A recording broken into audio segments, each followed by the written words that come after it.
For and on behalf of the Senate Public Accounts Committee, I say very good afternoon to all of us.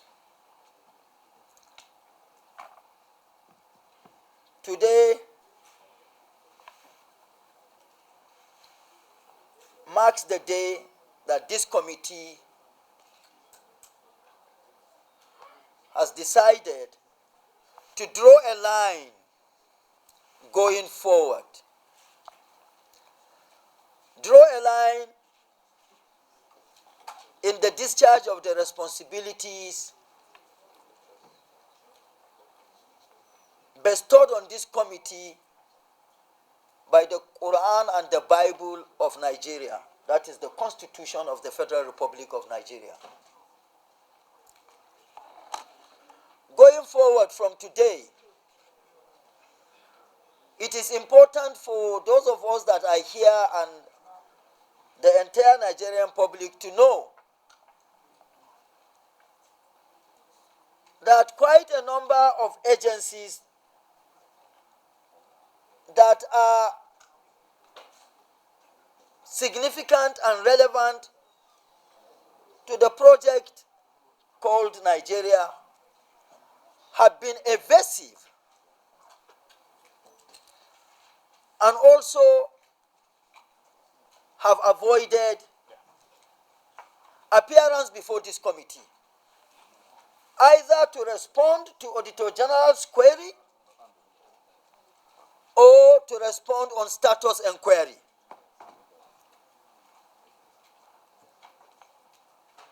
It is pertinent to know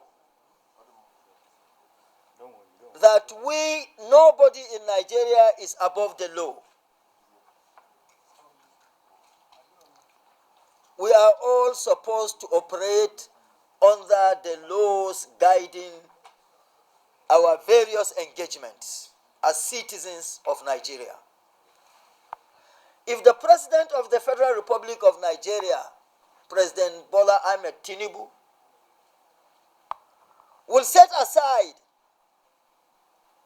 his enormous commitments as president to come to the National Assembly as a mark of respect to the Assembly to present budget, I wonder how any appointee will think and feel that he is above the law or he is too busy to appear before the members of the People's Parliament.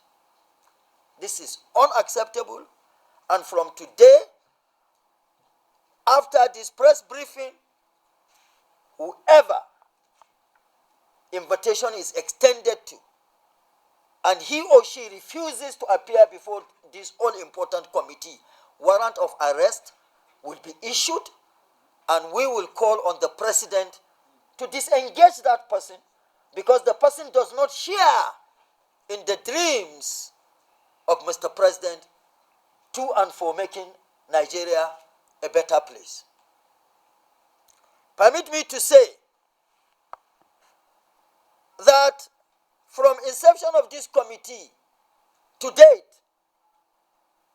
more than 8 invitations have been extended to the chairman of Federal Inland Revenue Service, who has intentionally refused to appear before this committee and also hasn't been responding to communications at all from this committee. If he truly shares the dream of the renewed hope, I wonder why he will not come here for us to exchange what we have going forward to make Nigeria a better place. And he should also be reminded that we on this side of the divide are sitting on mandate, not appointment. We are not appointed. We were elected by Nigerians. And so if he does not have respect for the mandate given to us by Nigerians, he should have respect for the mandate given to his boss that appointed him. With this, the line is drawn between this committee and Federal Inland Revenue Service. The next appointment, invitation that is given or communication sent to him and he does not respond, warrant of arrest will be issued, and we will call on the president to say that your appointee in Federal Inland Revenue Service does not share your dream and he is not helping your situation. So get him out of there, or get him where you feel you choose to. For NNPC, because the issues are multifaceted, we don't want to take time here to outline the issues that have got to do with Federal Inland Revenue Service or NNPC. NNPC as well has never appeared before this committee. The few communications NNPC responded to the committee are neither, the information are neither here nor there. For NNPC as well, the line is drawn. The next invitation NNPC does not appear, warrant of arrest will be issued. And we will also call on the president to do the needful. Nigerian Customs Service, on the side of the Auditor General's report, there are billions to be accounted for. All efforts to get Nigerian Customs Service to the table to know how did this happen, what is the way forward. We are still where we were from day before yesterday to now, no change. Central Bank of Nigeria. I had course on one of the issues that have got to do with Central Bank of Nigeria. I had course to take it on the floor of the Senate.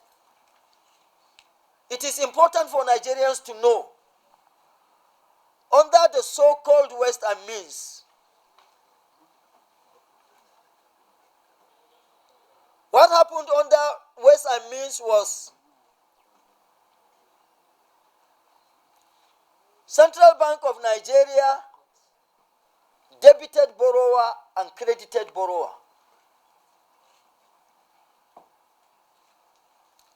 Central Bank of Nigeria debited Consolidated Revenue Funds account and credited the Treasury single account,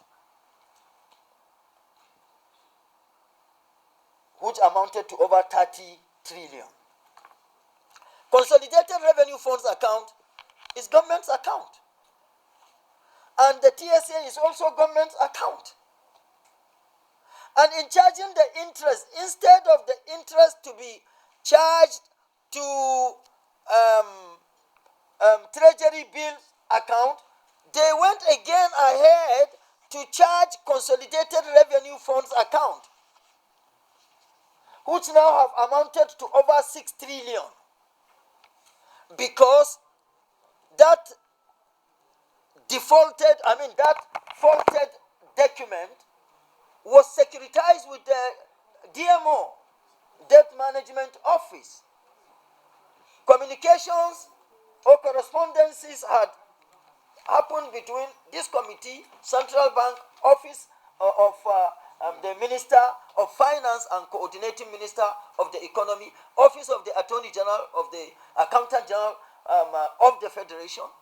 In fact, stakeholders of the finance sector came together and wrote to CBN that CBN has to conform to all the words of the last letter of Senate Public Accounts Committee.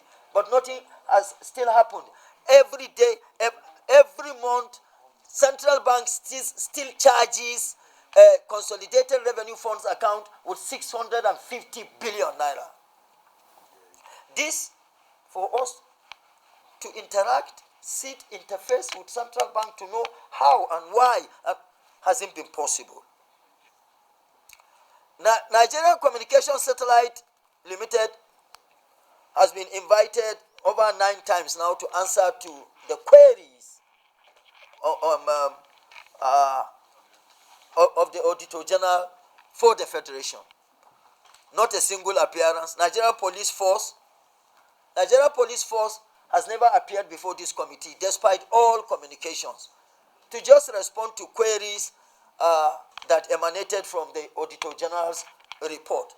And Nigeria Police Force, when they invite and you don't go, they don't take it easy. I don't know why they are not coming to this committee. The public should know. FCT, Internal Revenue Service, has also been evasive. Nigerian Civil Aviation Authority, and quite a number of them. But like I said earlier on, the line is now drawn. For those that have Auditor General's queries, Auditor General for the Federation, query from him, if we invite again, you do not appear, we will sustain the queries and use all the instruments and instrumentality of governance available to us by the Constitution of the Federal Republic of Nigeria. With this, I think the message is fully conveyed, and we pray and hope that these agencies that have been mentioned here, we are not here, nobody is inviting anybody to antagonize, disrespect, or witch hunt anybody. It is because of the information we have that we are calling you to come, so that we know what and where you stand, what you stand for and why you stand for, and you hear from us. By the time that synergy is put in place, solutions will be gotten. Nobody should be is or should be above the law. But I think with this, we hope that the Nigeria Upstream Regulatory Petroleum Regulatory Commission and Nigerian Mining Cadastral Office, these are all agencies of government that have refused to even answer to the queries, just to appear before the committee to answer to the queries. And these queries are not indictments. They are queries based on the understanding of the Auditor General. When you come here, we will look at the queries vis-a-vis our own understanding. Where queries are not do not hold waters, we vacate the queries. Those to be sustained, you tell us what actually transpired. If the committee is convinced, the needful will be done, and everybody goes. We are friends to all. We are here on the mandate of Nigerians. And so, nobody is out here, like I said earlier, to witch hunt or anybody. But I think with this press briefing, the way forward shall be gotten. Enjoy the rest of your evening, and thank you very much.